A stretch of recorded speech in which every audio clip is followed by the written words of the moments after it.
مشرق وسطی کا نقشہ اور مطلب کہ عالمی طاقت کا توازن محض ایک ہی رات میں مکمل طور پر بدل چکا ہے۔ بالکل، اور یہ اتنی تیزی سے ہوا ہے کہ دنیا اب تک حیرانی میں ہے۔ جی ہاں، radio voice of Sindh London کے اس گہرے تجزیے میں ہم اپنے تمام سامعین کو خوش آمدید کہتے ہیں۔ اور آج ہم اس انتہائی تشویشناک صورتحال کی تہیں کھولنے کی کوشش کریں گے۔ اچھا، اس سے پہلے کہ ہم تفصیل میں جائیں، میں یہ بتاتا چلوں کہ آج کے اس پروگرام کی مکمل ریسرچ اور production radio voice of Sindh London کے ڈائریکٹر نیوز سرویش اوڑھو صاحب نے کی ہے۔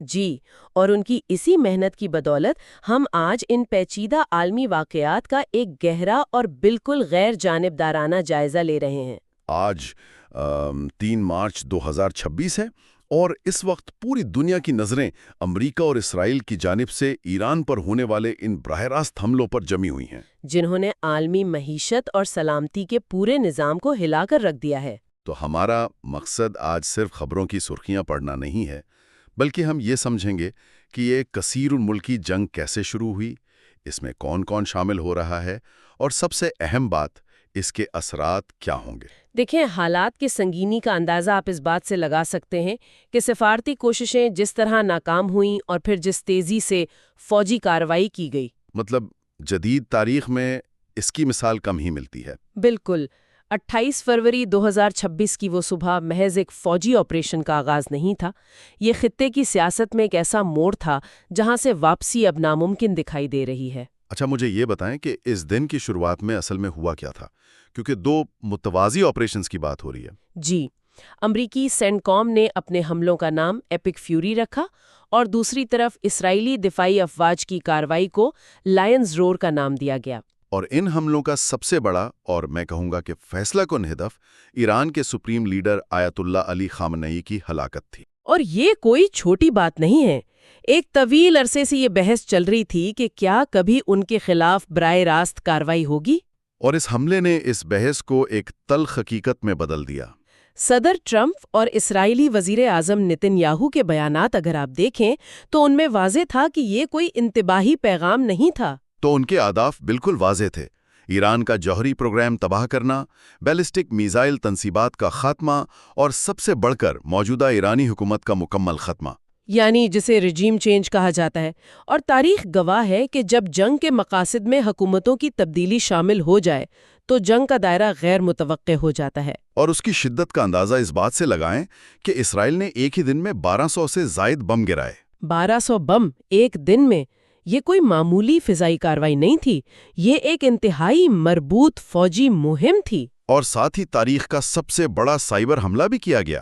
بالکل، جس کا مقصد ایران کے اندرونی مواصلاتی نظام کو مفلوج کرنا تھا۔ اس حملے سے پورے ملک میں انٹرنیٹ بند ہو گیا۔ مطلب نہ صرف فوجی کمانڈ اور کنٹرول کو نشانہ بنایا گیا، بلکہ عام زندگی بھی کٹ کر رہ گئی۔ اور یہیں سے جدید جنگی حکمت عملی کا ایک نیا پہلو سامنے آتا ہے۔ مغربی دفاعی ماہرین کی توقع تھی کہ اتنے بڑے حملے اور سپریم لیڈر کی ہلاکت کے بعد ایرانی رد عمل بکھر جائے گا، کیونکہ عام طور پر جب مرکزی قیادت ختم ہوتی ہے تو فوج کا تنظیمی ڈھانچہ بیٹھ جاتا ہے۔ لیکن حیران کن طور پر زمینی حقائق اس کے بالکل برعکس نکلے۔ جی، ایران کا کمانڈ اینڈ کنٹرول سسٹم قائم رہا اور انہوں نے فوراً آپریشن ٹرو پرومس 4 کا آغاز کر دیا۔ اس تیز ترین جوابی کارروائی نے اس مفروضے کو بالکل غلط ثابت کر دیا کہ قیادت کے خاتمے سے جنگی صلاحیت ختم ہو جاتی ہے۔ اور اس رد عمل نے اس جنگ کی نوعیت ہی بدل دی۔ میرا مطلب ہے ایران نے اپنے جدید ترین ہائپرسونک فتح 2 میزائل استعمال کیے۔ ہائپرسونک میزائلوں کی سب سے خطرناک بات ان کی رفتار اور سمت بدلنے کی صلاحیت ہے، جو روایتی فضائی دفاعی نظاموں کے لیے مار گرانا تقریباً ناممکن بنا دیتی ہے۔ جی، اور ان میزائلوں نے مشرق وسطی میں موجود امریکی اور اتحادیوں کے ٹھکانوں کو نشانہ بنانا شروع کر دیا ہے۔ تو اب یہ جنگ صرف امریکہ، اسرائیل اور ایران تک محدود نہیں رہی۔ بالکل نہیں، متاثرہ ممالک کی فہرست اب بہت طویل ہو چکی ہے۔ بحرین، متحدہ عرب امارات، کویت، عمان، قطر اور سعودی عرب تک حملے رپورٹ ہوئے ہیں۔ یہاں تک کہ عراق اور قبرص میں موجود برطانوی فضائی اڈے اکروتیری پر بھی ڈرون اور میسائل حملے ہوئے ہیں۔ قبرص پر حملے کا مطلب ہے کہ اس جنگ نے اب بالواسطہ طور پر یورپی خطے کے دروازے پر دستک دے دی ہے۔ اچھا، اس حوالے سے مختلف تھنک ٹینکس کیا کہہ رہے ہیں؟ وہ اس صورتحال کو کیسے دیکھتے ہیں؟ ڈی سوفان سینٹر کی رپورٹ اس حکمت عملی کو بہت اچھے سے واضح کرتی ہے۔ ان کے مطابق ایران اس وقت براہ راست روایتی جنگ نہیں لڑ رہا، یعنی وہ ٹینک کے سامنے ٹینک نہیں لا رہا۔ بالکل، وہ ایک غیر متناسب جنگ یا اسیمیٹرک وارفیئر لڑ رہا ہے۔ اس کا بنیادی اصول دشمن کو معاشی طور پر تھکانا ہے، جسے ہم وار آف اٹریشن یا تھکا دینے والی جنگ کہتے ہیں۔ یہ تصور واقعی بہت خطرناک ہے، کیونکہ ایران جانتا ہے کہ وہ دفاعی بجٹ میں امریکہ اور اسرائیل کا مقابلہ نہیں کر سکتا، اس لیے وہ سستے ڈرونز استعمال کر رہا ہے، جن کی قیمت شاید چند $1000 ہوتی ہے۔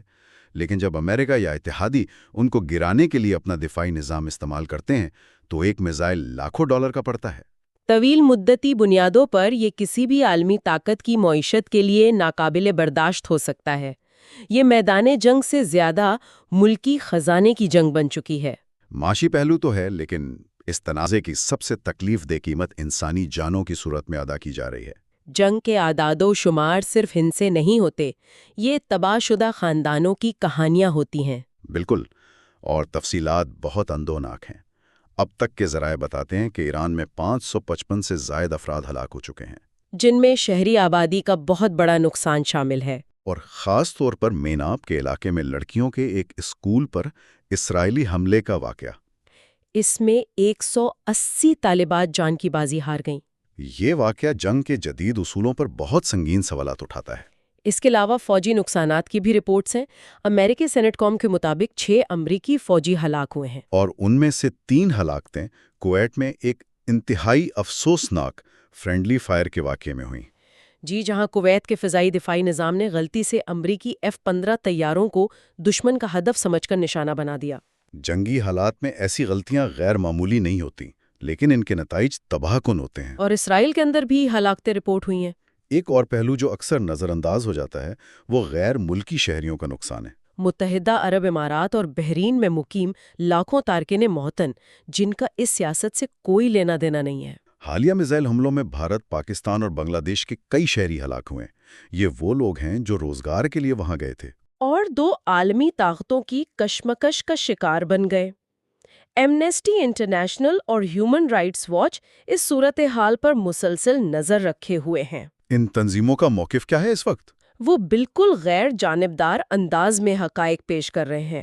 ایمنسٹی نے دونوں اطراف سے شہری ہلاکتوں پر شدید تشویش کا اظہار کیا ہے، اور ہیومن رائٹس واچ نے امریکی اور اسرائیلی پالیسیوں میں موجود دوہرے معیار کی نشاندہی کی ہے۔ ان کا استدلال ہے کہ دونوں فریقین بین الاقوامی قانون کی خلاف ورزی کر رہے ہیں، جس کا نتیجہ بے گناہ جانوں کے ضیاع کی صورت میں نکل رہا ہے۔ یہ سب سن کر شاید ہمارے سامعین سوچ رہے ہوں گے کہ چلیں، جنگ تو وہاں ہو رہی ہے، اس کا دنیا کے باقی حصوں سے یا ہم سے کیا تعلق ہے؟ اس کا سیدھا تعلق عالمی معیشت اور آبنائے ہرمز کے بحران سے ہے۔ جی، دنیا بھر کے تیل کی فراہمی کا 20% حصہ اسی ایک سمندری راستے سے گزرتا ہے، جو کہ روزانہ تقریباً 2 کروڑ بیرل تیل بنتا ہے، اور اب یہ گزرگاہ بین الاقوامی تجارت کے لیے عملی طور پر بند ہو چکی ہے۔ ایران کی جانب سے دھمکیوں اور حملوں کے بعد تو اس کا عالمی معیشت پر کیا اثر پڑ رہا ہے؟ ING تھنک اور امریکن ایکشن فورم کی رپورٹس بتاتی ہیں کہ تیل کی ترسیل رکنے سے قیمتیں آسمان سے باتیں کر رہی ہیں، جس کا مطلب صرف پیٹرول مہنگا ہونا نہیں ہے، بلکہ دنیا بھر میں ہر چیز کی پیداواری لاگت بڑھ جانا ہے۔ بالکل، اور مہنگائی کی ایک نئی لہر آ رہی ہے۔ دنیا بھر کی سٹاک مارکیٹس کریش کر رہی ہیں۔ مطلب چین، یورپ اور امریکہ سمیت پوری دنیا کو ایک سنگین کساد بازی یا ریسیشن کا خطرہ لاحق ہو گیا ہے۔ اور نقصان صرف سمندری تجارت تک محدود نہیں ہے، ڈیجیٹل انفراسٹرکچر بھی زد میں ہے۔ جی ہاں، حالیہ حملوں میں Amazon ویب سروسز یعنی AWS کے ڈیٹا سینٹرز کو نشانہ بنایا گیا ہے، جس سے دنیا بھر کے بینکنگ سسٹمز اور ای کامرس پر شدید اثر پڑا ہے۔ اس کے ساتھ ساتھ دبئی اور دوحہ جیسے بڑے ہوائی اڈوں کی بندش نے عالمی سپلائی چین کو مفلوج کر دیا ہے۔ مال بردار پروازیں رک جانے سے ادویات اور ٹیکنالوجی کے سامان کی ترسیل بری طرح متاثر ہوئی ہے۔ یہ تمام حقائق سن کر ذہن میں ایک ہی سوال آتا ہے کہ یہ جنگ کب اور کیسے ختم ہوگی؟ صدر ٹرمپ نے تو کہا ہے کہ جنگ 4 سے 5 ہفتوں میں ختم ہو جائے گی۔ لیکن کیا زمینی حقائق کو دیکھتے ہوئے یہ ممکن لگتا ہے؟ ماہرین اور رپورٹس کے مطابق اس کے 2 ممکنہ منظرنامے ہو سکتے ہیں۔ پہلا منظرنامہ کیا ہے؟ پہلا یہ کہ جنگ جلد اور فیصلہ کن انداز میں ختم ہو جائے اور کوئی سفارتی حل نکل آئے، لیکن موجودہ کشیدگی کو دیکھتے ہوئے یہ ناممکن لگ رہا ہے۔ اور دوسرا منظرنامہ جس کا زیادہ ڈر ہے، وہ ہے دی فار ایور وار، یعنی ایک نہ ختم ہونے والی جنگ، جس میں ایران اپنی بقا کے لیے پورے خطے کی معیشت اور بحری راستوں کو مستقل مفلوج کر دے۔ یہ ایک طویل جنگ ہوگی جو حملہ آوروں کے لیے بھی معاشی لحاظ سے تھکا دینے والی ہوگی اور خطے کو دہائیوں تک انتشار میں دھکیل دے گی۔ اور ہمیں امریکی عوام کی رائے کو بھی دیکھنا ہوگا۔ پولز بتاتے ہیں کہ زیادہ تر امریکی اس جنگ کی حمایت نہیں کر رہے ہیں۔ عوام مہنگائی اور اپنے فوجیوں کے جانی نقصان سے خائف ہیں، وہ ایک اور طویل جنگ کا بوجھ نہیں اٹھانا چاہتے۔ تو یہ عوامی دباؤ امریکی پالیسیوں پر گہرا اثر ڈال سکتا ہے۔ یہ تمام عسکری، معاشی اور سیاسی عوامل آپس میں بری طرح جڑے ہوئے ہیں۔ آج کے اس گہرے تجزیے میں ہم نے ان تمام پیچیدہ پہلوؤں کو سمجھنے کی کوشش کی، لیکن پروگرام کے اختتام پر میں سامعین کے لیے ایک فکر انگیز سوال چھوڑنا چاہتا ہوں۔ جی ضرور۔ ذرا غور کریں، تاریخ بتاتی ہے کہ جب جنگیں دنیا کی تجارتی شہرگ پر وار کرتی ہیں تو نتائج کا اندازہ لگانا ناممکن ہو جاتا ہے۔ بالکل، جیسے آبنائے ہارمز کی بندش۔ کیا اس بندش اور عالمی معیشت کا دباؤ عالمی طاقتوں کو ایک فوری اور غیر متوقع سفارتی حل نکالنے پر مجبور کر دے گا، یا پھر ہم مشرق وسطیٰ کے نقشے کو ہمیشہ کے لیے تبدیل ہوتا ہوا دیکھیں گے؟ اس پر ہمارے سامعین خود غور کریں۔ اور ہم اپنے سامعین سے بھرپور گزارش کرتے ہیں کہ وہ آج کے اس گہرے تجزیے کے بارے میں اپنی قیمتی رائے ہمیں ضرور بھیجیں۔ جی ہاں، آپ کا فیڈ بیک ہمارے لیے انتہائی اہم ہے۔ آپ ہمیں ہمارے ای میل ایڈریس info@radiovoiceofsindh.com پر اپنی آراء بھیج سکتے ہیں۔ ہم آپ کے خیالات جاننے کے منتظر رہیں گے۔ Radio voice of Sindh London کی پوری ٹیم اور ڈائریکٹر نیوز سروچ اوڈھو کی جانب سے آج کے لیے بس اتنا ہی۔ باخبر رہیں، محفوظ رہیں اور سنتے رہیں radio voice of Sindh London. خدا حافظ۔ خدا حافظ۔ اواجی سماعتن تائیں radio voice of Sindh London